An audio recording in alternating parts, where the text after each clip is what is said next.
Now we're going to go through the process of balancing the wide sweep brush, also known as the belly brush. We use a menu on our JVM in the cab to actually go into, and we use buttons on our wireless remote to actuate the brush up and down. It's important we service it regularly, especially when the brush is renewed, to make sure that it's running at the correct pressures to prevent any bouncing or uneven wear. The wide sweep brush itself is hung on the front by a centre pivot point, and it's suspended on the back by two pneumatic rams. The rams need to remember how hard to press the brush down when it's working, but not only in one slew, in the other slew as well. So we have to set it by lifting the rams up and down to make sure it's touching the ground correctly.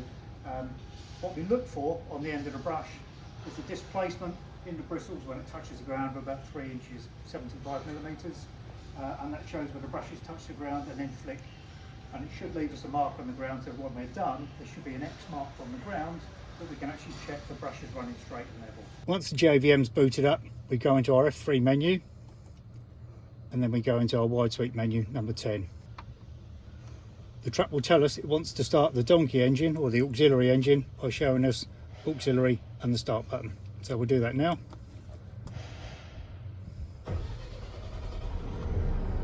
We go back into the menu. Now it shows us the outlay of our remote, our wireless remote, in relation to the layout of the truck. So this becomes this side of the truck, this button becomes this side of the truck.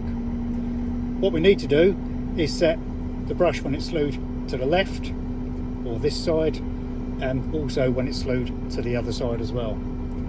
So to start the brush actually turning and get into the right position to start the first movement, we will press and go the left slew first of all. It shows on the screen that it's already started the brush and turned it left. Now looking at this, we have an arrow up and an arrow down, which indicates that the brush on this side would indicate it would do this ram. So if I press and hold that button now, you can see that it knows it wants to do this side of the truck, the side that's nearest to us, because I'm holding that button. If I let go, press the other side, it now wants to do the other side. So we need to remember to keep these buttons pressed as to which side of the truck we're doing.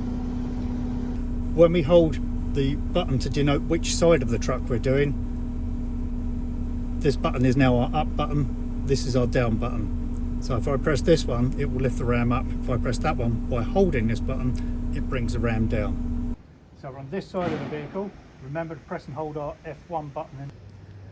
That tells the truck we're doing the ram this side of the vehicle. This becomes our up button. This is always the down button. So we keep hold of that one. We press the up button to bring the brush all the way up. Once it stops, we let go of the up button, keeping hold of the F1 button, and then we press the down button. Once it starts moving considerably, let go of the down button, and it should just come down and settle itself on the ground. Now we're on this side of our vehicle. Press and hold our F3 because it denotes this side. F1 is our up button, so we press and hold the F1 as well. Lift the ram all the way up. Once it stops, we let go of the up button. We now press our down button, keeping hold of our F3 button all the time. Once it starts moving, let go, and it just settles itself on the ground. Now we've done our first side, we need to turn it round and do the same again for the other direction of the brush. And we do that by pressing that button there. And you can see it changes on the screen. So we have the same controls and we just run through the same process.